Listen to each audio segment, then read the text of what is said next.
partner with the Nepalese community to figure out how to get those resources to make that happen. Every other community has a community center, Yes. and it's important to respect traditions and culture.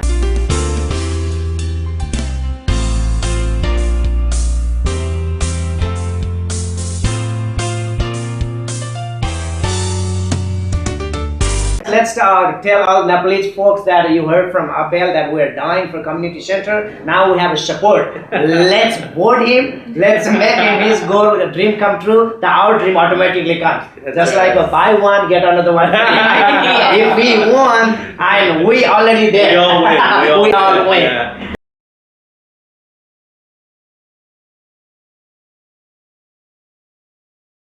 Namaste and welcome to Motherland Nepal YouTube channel. We're proud to have you here with us today. Thank you. So how are you today? I'm good. Thank you so much for having me.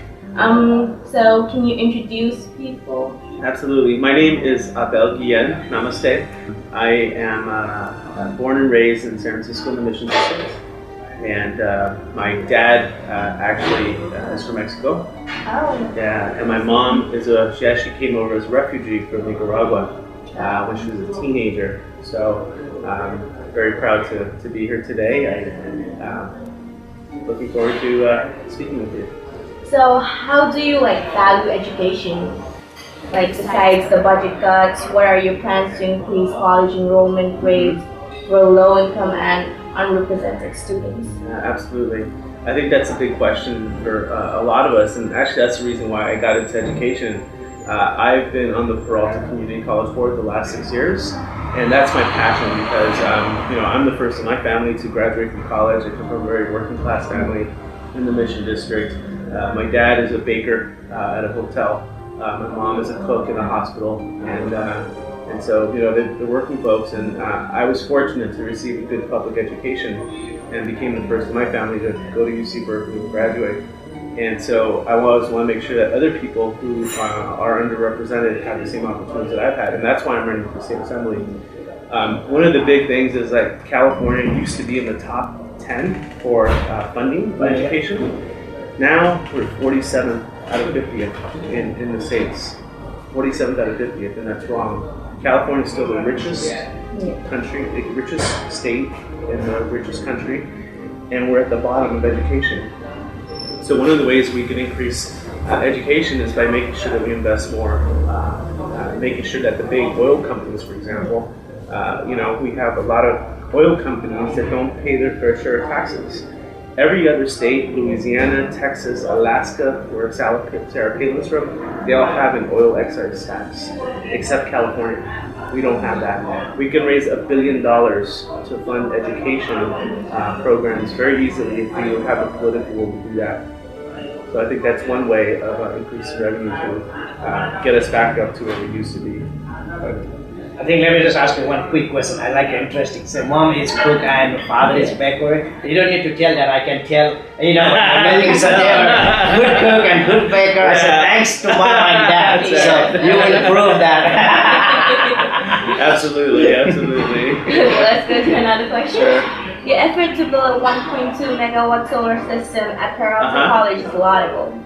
Besides solar power systems, do you have any other renewable energy plans for the Alameda residents? Well, absolutely. Here in Alameda, I think that's the wave of the future, is to really invest in green jobs and green technology. We're very fortunate in Oakland and in the East Bay to really have had a lot of investments in solar renewable energy. We have a lot of companies here, but we need to spur more of that energy by making sure that we give incentives.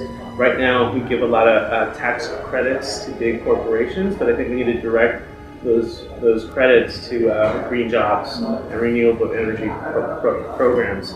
I was very fortunate as a trustee. One of the things that I was able to do was actually along the lines of sustainability is to get a bus pass for our students. Our students have... There's already first pass they give for the college. Right, we did that. We Yeah, did that. because I remember my son get the free bus Yes. pass, even though he lives in next block Yeah. from the college. Yeah, and so, but that program's been great because for a lot of students, you know, it costs about $1,000 a Yes, year it's for the really bus pass, expensive. and we're able to get it to our students for $34 a semester. Yeah.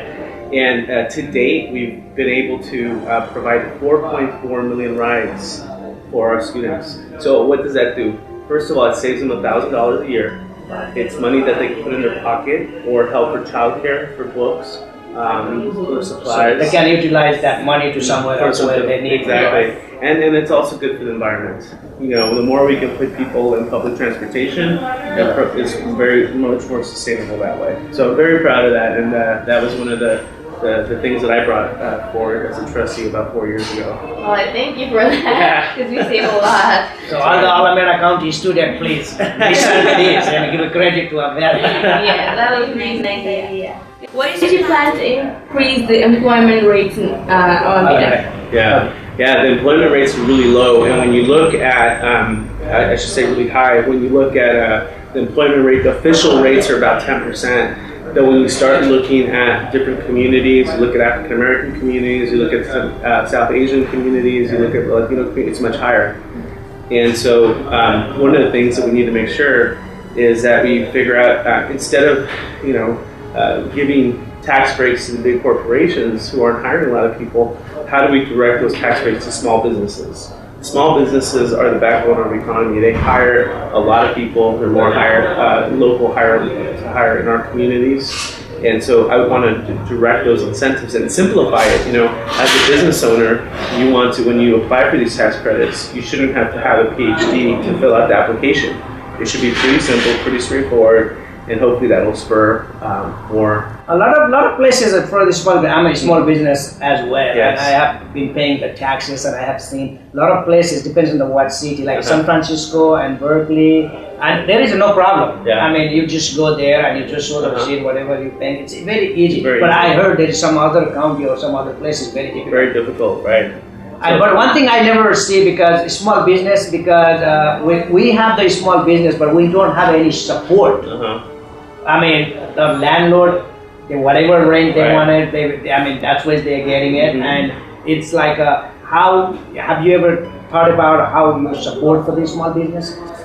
Yeah, I mean, I think you know, small businesses again are the, you know, it's the backbone of the economy. How can we work with the local chambers of commerce, for example, provide more support? How do we get the city governments to be more hands-on in outreaching? A lot of businesses don't know. There's a lot of programs out there, for example, to improve the facades of buildings, and these are funds that are out there. How to come in and help with inspections, for example, making sure instead of being penalized that they tell you, hey, these are the requirements, this is what's allowed, instead of coming in and saying, got you, you know. But there used to be, I remember, budget because the people who wants to get a job, like a job training, and the county used to provide some kind of funding. But why everywhere that budget is? Yeah, I mean, it all goes back to the budget cuts, unfortunately. You know, at the community college district and for education, we at the community colleges have turned away 3,000 students last year. Yeah. Okay. Child care budgets have been slashed. You know, programs for health and safety have been cut across the state. So it's incumbent of us. That's why we need to make sure that we pass Proposition 30 that's going to be on the ballot.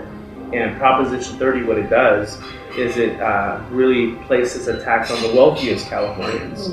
And so we need to make sure that the wealthiest Californians pay their fair share. Here in California, our tax system is not, it's out of whack. People who make less than $20,000 a year Exactly, that's what pay a higher percentage of taxes than those people who make millions of dollars a year. They It should pay be only about, opposite. it should be the opposite, and it's not fair. So those are the types of inequities that we want to challenge to make sure that everyone has an opportunity and that poor people and working people aren't paying more than they have to. So going back to a budget, we going to other country and Right. spending $1 trillion, Yeah. and here we are struggling, dying for school Right. and all this. What do you think about Oh yeah, that? I mean, you look at our federal budget, 50%, more than 50% is spent on military defense and wars, you know, in other countries, other places. We have needs here at home, and we need to take care of those. You know, our biggest return that we can put biggest rate of return that we can get is put into education. And that's how we've been able to grow economy, or that's how the United States became so great, because we did a lot of investment. And today we're out there spending money on wars and other things that have really just bankrupt us. And if they could cut there and give it like a little insurance benefits to the student, because you know, I understand everybody focusing on the student. Right. I mean, if there is no life, if the people is, I mean, there, what makes sense even you give so good package to the student? Why don't we think about giving a little insurance package for the student? Exactly. I mean, even things like healthcare, you know, other countries, and this is a big concern that I hear from a lot of small businesses, because healthcare is a big issue. You know, in other countries, you have a single payer system of healthcare where everyone, from the time that you're born, you get an insurance card. And from the time that you get sick, you just show your card, you go to the hospital. And that's one of the things we need to strive for. I think our economy could do much better if we actually ended up having a single payer healthcare system. Because healthcare is very expensive. It is. It's really expensive. Like, especially the people who came just now here to the United States, it's expensive for them, especially in California. And there's no logic to how much it costs. You know, you can go in for one hospital to get a procedure. Let's say a easy or a typical procedure, which is like let's say you get your kidney appendicitis surgery. In one hospital, it'll cost you $10,000. In another hospital, it'll cost you like $7,000. And there's no difference in the procedure because it's very standard procedure. But there's no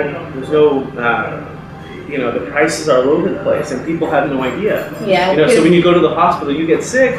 You don't know what you're going to get into, but you need the services, right? And people go because they get hurt, they get sick, and you go in with an emergency, and that's when things cost more, as opposed to making sure you get. Going back to talking all the student, I think, you know, those valid ID, they should get some kind of discount for the student. I know when you like go to some stores or something, like it's expensive.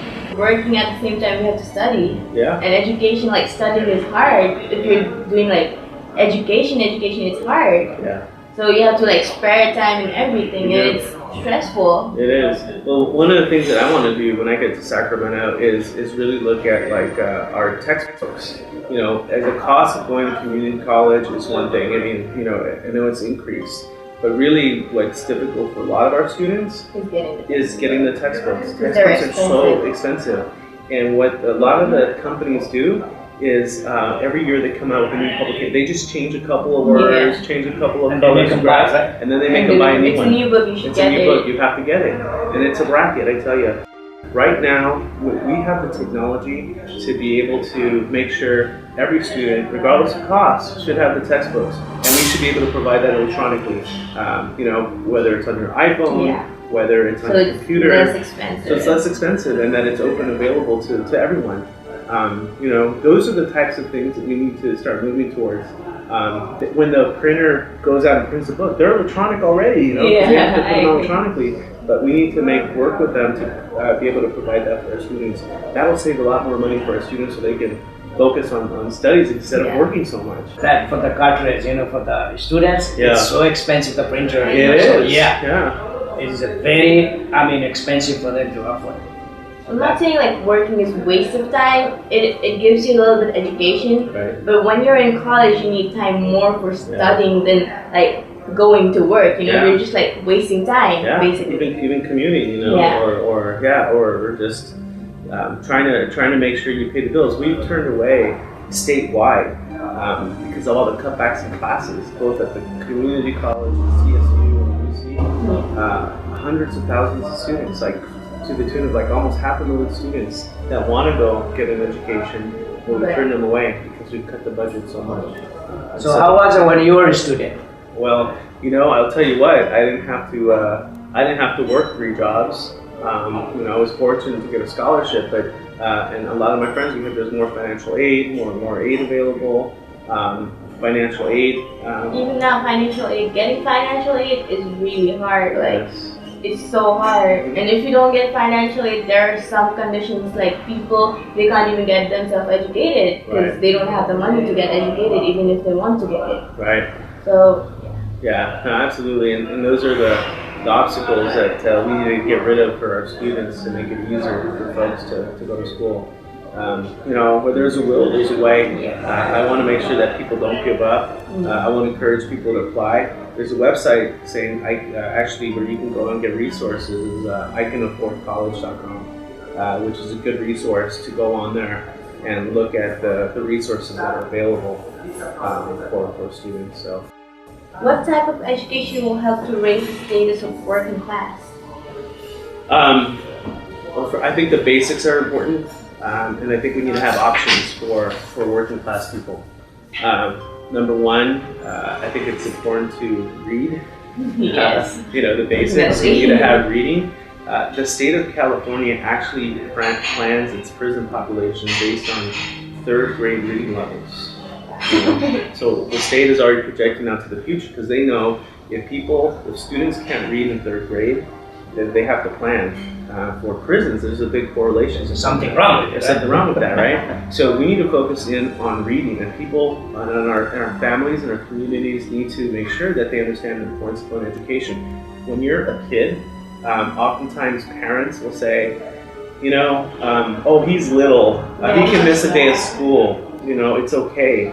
But every day a child misses school, it makes a big impact on that child. So making sure that kids are in school every single day, making sure that they read, and making sure that you have engaged parents or family members involved. That's the biggest thing. And I know for my family, it was very hard because my parents were working a lot. My dad sometimes worked 2 jobs. My mom was working as a cook and cleaning houses.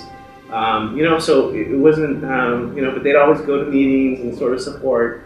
They couldn't help me with algebra. They couldn't help me with calculus, you know. Yeah, because they were not home. Because they were not home, and they don't know how to do the calculus, you know. So I think education is really important, and we really need to have families involved in the education process at whatever level. So I think the idea of having a community center where people feel welcome. When you have classes available where, you know, if you're good in math, maybe you can tutor, you can go help the little kids who are struggling, you know.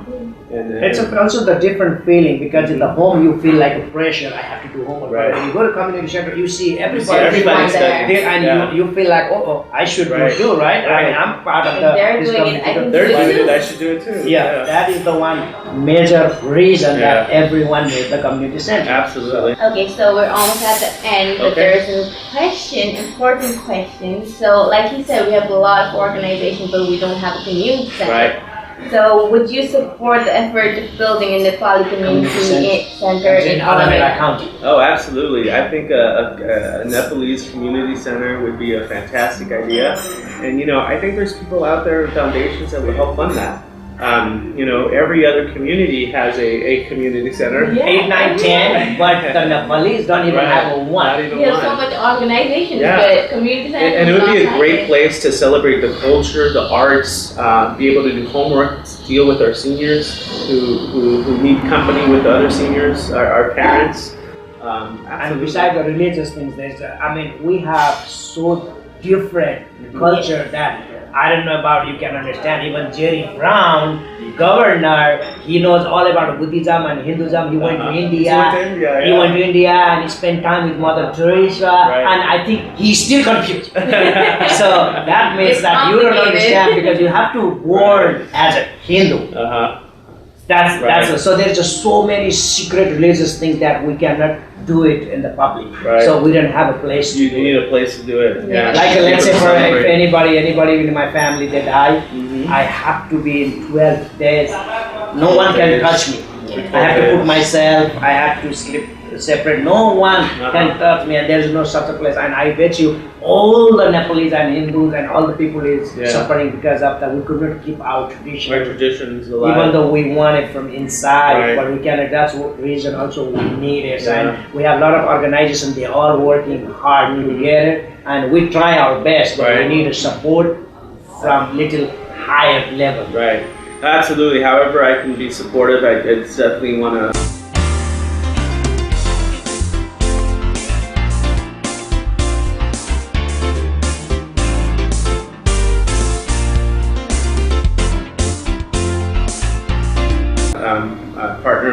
Nepalese community to figure out how to get those resources to make that happen. Every other community has a community center, Yes. and it's important to respect traditions and culture. And so however I can help. Let's tell all Nepalese folks that you heard from Abel that we're dying for community center. Now we have a support. Let's vote him. Let's make him his goal, the dream come true. Our dream automatically comes. That's Just right. like a buy one, get another one. If we won, and we already there. We all win. We all win. Yeah, it's very important to remember that you have to register to vote if you're not registered. A lot of people think that elections don't matter. Oh, my vote's not going to matter. It But matters. in this Every vote election, matters. it's going to absolutely matter. And I need every single person to get out there and vote on November 6th. It's very important. And I'd like to look at my website to look more about my campaign. Yeah, give it a Yeah, website. it's www.abel4assembly.com. That's abel4assembly.com, and you can find out how to get involved in our campaign and welcome any volunteers and financial support to make it happen. So. Okay, and once again, thank you very much, Abel. And do you have anything that we miss? You want to say something through our Motherland YouTube channel to Nepalese community? Yeah, I'm very honored to have been invited here to share my thoughts with the Nepalese community, and I look forward to working with you down the future, and namaste. So this is a small introduction of Abel, and we're gonna set the date and time, and we all gonna get together, and we're gonna have one big meeting before the election. Yeah. And let's look forward to that. Thank you so much. Thank you very much. Thank you. Thank you so much. Appreciate your time.